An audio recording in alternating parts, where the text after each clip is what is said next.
Okay, everyone, we show you a lot of maps. This is one we don't normally show you, so let's go ahead and talk about it. I know you've all looked at your phones and it showed a lot of rain for next week. Well, yes, that's what we are calling for too. But what does that rain mean for us, for our river levels, as well as our drought outlook?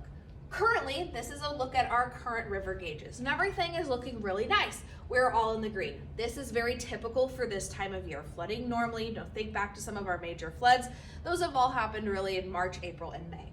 Let's zoom in here to the bi-state area and notice all of our gauges are green.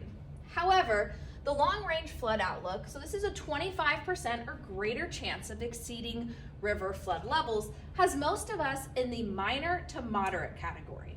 So that's the orange and the red. The good thing is we stay out of the pink. That's the major flooding, the stuff that we work on for months. We've all dealt with that flooding along the Mississippi and the Missouri. However, it's some of our smaller rivers, especially the Merrimack, that our senior service hydrologist, Mark Fuchs, told me he'll be watching after all this rain comes through. Now, another thing I want to note is that when we pull this view back a little bit here, and we switch it back over to our observations and forecasts, it's still looking good upriver of us. This is really important.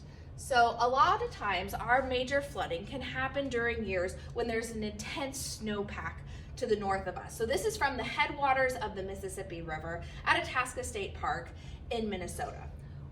One thing that I'm looking for here, since I don't have a ruler and can't go out and measure the snowfall, is you can see right around the base of the trees, you can see a lot of the exposed rocks. They don't have a whole lot of, even a little bench here, they don't have a whole lot of snowpack right now, so that means less snow melting and making it down the Mississippi River. That would eventually make it to us. When I first got here in 2019, our flooding was mainly because of that intense snowpack up in Minnesota, accompanied with the regular rainfall we get. Now, any rainfall we do get would be good, even if that puts us into the minor to moderate flooding. Most of our areas are very accustomed to that. In fact, Mark Fuchs with the National Weather Service told me if there isn't flooding along the Merrimack or the Big River in springtime, something is wrong. Something is seriously off with the forecast. Now, with the rain that's coming in next week, it's actually a real good thing because as we look at our drought monitor, we are still in a moderate drought category for much of the bi-state here.